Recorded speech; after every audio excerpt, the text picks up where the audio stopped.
Sebelum menonton, jangan lupa like, subscribe, dan tekan tombol lonceng. Selamat menyaksikan. Indonesia-China Business Council menggelar pertemuan dengan delegasi Henan Department of Industry and Technology di kantor ICBC Plaza Maspion Jalan Gunung Sahari.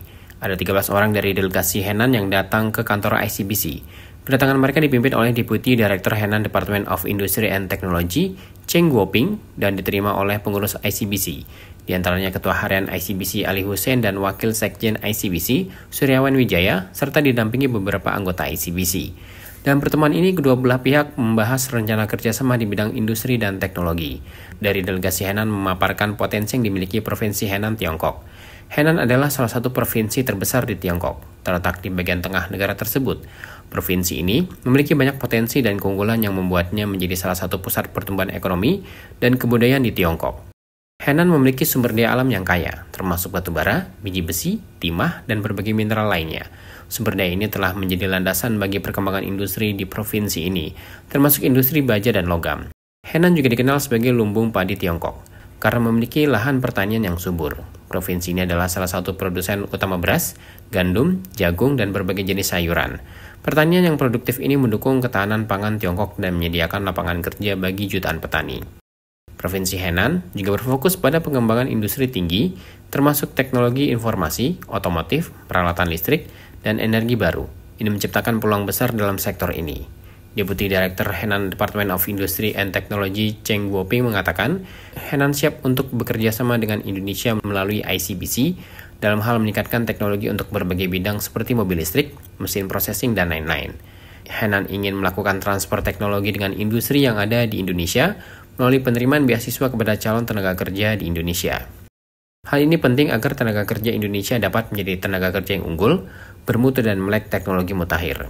我们要在新能源、食品制造、食品生产、新能源汽车、新材料等装备制造方面做出实现双合作，实现共赢，共同满足我们人民对美好生活的这种。觉到不管是在投资领域、贸易领域、历史文化交流领域，我们感觉到当前印尼的发展欣欣日上，日新月异。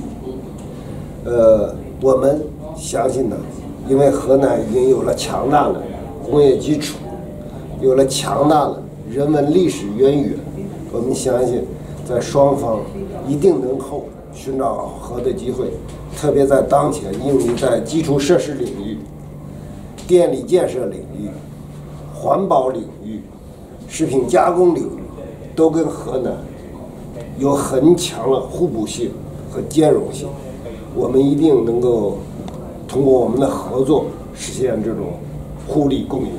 Ketua Harian ICBC Ali Hussein menyebut baik rencana kerjasama ini. Ia menilai Henan merupakan salah satu provinsi yang menopang perekonomian di Tiongkok, seperti di bidang teknologi dan pertambangan. Ali Hussein menjelaskan saat pertemuan telah ditawarkan kepada delegasi Henan untuk berinvestasi di Indonesia. Investasi ini menjadi kelanjutan dari penerimaan beasiswa untuk calon tenaga kerja Indonesia, agar nanti setelah menyelesaikan pendidikannya, para tenaga kerja Indonesia siap membantu perusahaan di Henan yang akan berinvestasi di Indonesia. Kami ICBC Indonesia China Business Council menyatakan kami sangat welcome dengan tujuan yang baik dari Pak Ketuanya Mr. Chen ke sini yang ingin berpartisipasi dengan kita dengan dari provinsi itu terhadap ICBC pada khususnya, tapi pada umumnya kedua negara pada umumnya. Persatu, mereka akan menerima beberapa beasiswa kita untuk training ke daerah mereka, sehingga kembali mereka bisa ikuti sudah menjadi tenaga inti dari investasi mereka di perusahaan mereka yang di Indonesia. Tentunya dengan adanya persiapan tenaga kerja yang tampil, yang bisa bahasa Mandarin, tentunya akan memudahkan mereka untuk investasi di Indonesia. Karena Indonesia sekarang kekurangan yang untuk menerjemahkan untuk tenaga asing. Ini macam-macam. Ada yang dari transmisi, ya ada yang pengeboran minyak, ada yang macam-macam lah tadi. Ya, kira-kira. Kelebihan mereka banyak, seperti belian ini berapa persen? 80% dari mereka. Amonium itu produksi amonium, magnesium. Magnesium itu 50% seluruh cungkup itu produksi di daerah provinsi mereka dan lain-lain. Menurut Ali Hussein, pertemuan ini akan kembali digelar untuk menyusun payung hukum agar nantinya kerjasama bisa terarah, termasuk kerjasama dalam menggelar pameran. Tim Elgen Media melaporkan.